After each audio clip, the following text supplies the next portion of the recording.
जय हिंद पिला माने आज आम +2 सेकेंड ईयर बोर्ड 2026 ऑप्शनल ओडियार सिलेक्टेड 2 मार्क्स क्वेश्चन साबर मतिर महामानवर चरण तले यही विषयर super selected 2 marks question discussion करवा। सो स्टूडेंट्स जो मैंने भी आम चैनल नुआ अच्छा दयाकोरी चैनल को गोटे सब्सक्राइब करी वीडियो गोटे लाइक कर दिंतु एवं जदि वीडियोटी भल लगी था शेयर करने को भी जमारू भूलें एवं 2 मार्क लिखार आपण को मुझे प्राय टाइम कहूँ आज भी कहूँ कारण आपण मैंने जदि प्रीवियस वीडियो देखी नथिबे एई वीडियो देखिले तो आपण मानकु किछिटा तो उपकृत मिलिबो। तो 2 मार्क लिखार शैली हूँ 2 मार्क रु 2 मार्क आमर एमआईएल ओडिया आउ कौन ना ऑप्शनल ओडिया रे पाइबाकु चाहिए आपण माने कौन करिवे ना फास्ट कवि और कविता एथिपाई 1 मार्क मिलिबो एवं प्रॉपर आंसर पाई 1 मार्क। जदि आपण एमिति लिखुछन ना 2 रु केही भी 2 माने दबाकू पछेइबेनी एवं 1 माइनस करियाकू कि हाफ माइनस करियाकू केही भी पछेइबेनी से समस्त फुल टू फुल मार्क ही दबाकू बाध्य। तो आउ डेरी करिबेनी आरंभ करदवा। हमर एठी फास्ट क्वेश्चन अछि साबरमतीर तट तरुतले गांधी किपरि बास करुथिले ना कवि गोदावरीश महापात्र कविता साबरमतीर महामानवर चरण तले। कौन प्रश्न कौन रही ना साबरमतीर तट तरुतले गांधी माने गांधी किपरि बास करुथिले किपरि ना साबरमतीर तट तरुतले कुटीर तैयारी करी गांधी बास करुथिले। कुटीर माने कौन एई कुड़िया को ही बुझेइब। साधारणतः कुड़िया केउंथिरे तैयारी होता है ना नड़ा बाउंस माटी एगुड़ा सब कौन तैयारी होता है। तो नेक्स्ट क्वेश्चन रही बनगिरी नभ कौन शुणिले कवि गोदावरीश मिश्र कविता साबरमतीर महामानवर चरण तले। गोदावरीश जो बनगिरी नभ कौन शुणिले ना बनगिरी बन नभ मानवर मांगलिक स्वर शुणिथिले।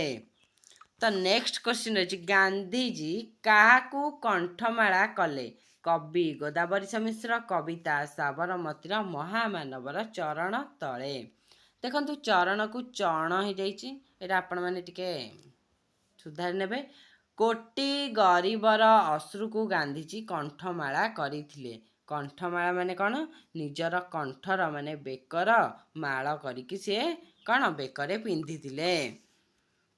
तो नेक्स्ट क्वेश्चन रही कोटी जनमन वंदना गान प्रवाह चले केउठी ना कवि गोदावरीश मिश्र कविता साबरमतीर महामानवर चरण तले। कौन ना कोटी जनमन वंदना गान प्रवाह तले साबरमतीर महामानवर चरण तले अर्थात महात्मा गांधी पाद तले कोटी कोटी जनमत वंदना गान करू अछंती। तो नेक्स्ट क्वेश्चन आमर ये रही केउ पथरे से माने जय तिलक घेनी जाइथिले कवि गोदावरीश मिश्र महापात्र कविता साबरमतीर महामानवर चरण तले। ना कौन ना द्रुषदवती नदी तटर पथरे से माने जय तिलक घेनी जाइथिले।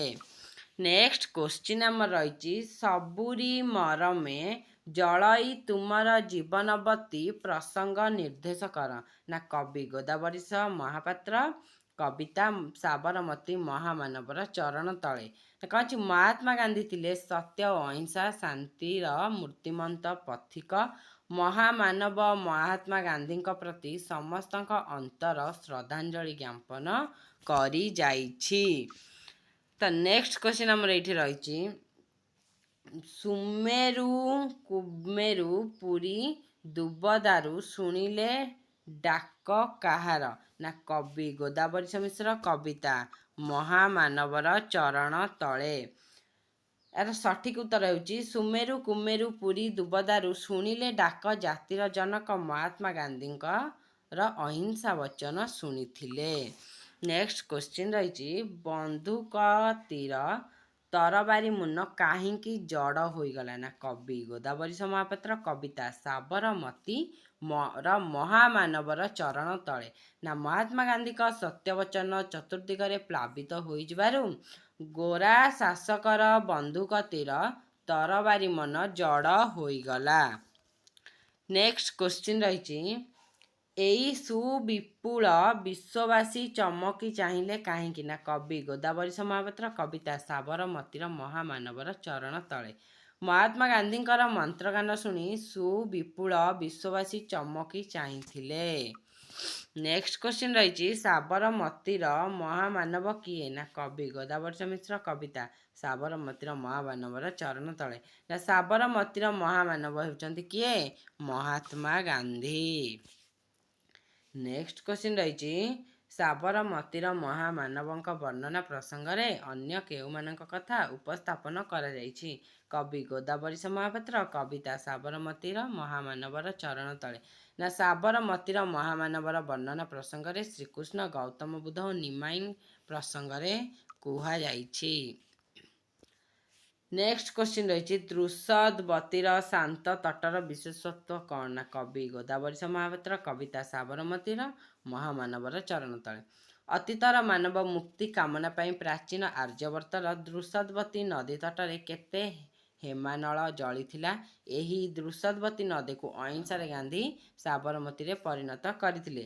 ପ୍ରାଚୀନ ମୁନି ଋଷିମାନେ ମାନବ ଜାତିର ମଙ୍ଗଳ ପାଇଁ ସେହି ନଦୀ କୂଳରେ ଅନେକ ଯାଗଯଜ୍ଞ କରିଥିଲେ। ସଇଲା ଏଇଠି। ଭିଡ଼ିଓଟି ଭଲ ଲାଗିଥିଲେ ଲାଇକ୍, ସେୟାର, ସବସ୍କ୍ରାଇବ୍ କରିବାକୁ ଜମାରୁ ଭୁଲିବେନି। ରହିଲି, ଥ୍ୟାଙ୍କ ୟୁ, ଜୟ ଜଗନ୍ନାଥ। ଦେଖା ହେବ ନେକ୍ସଟ ଭିଡ଼ିଓରେ।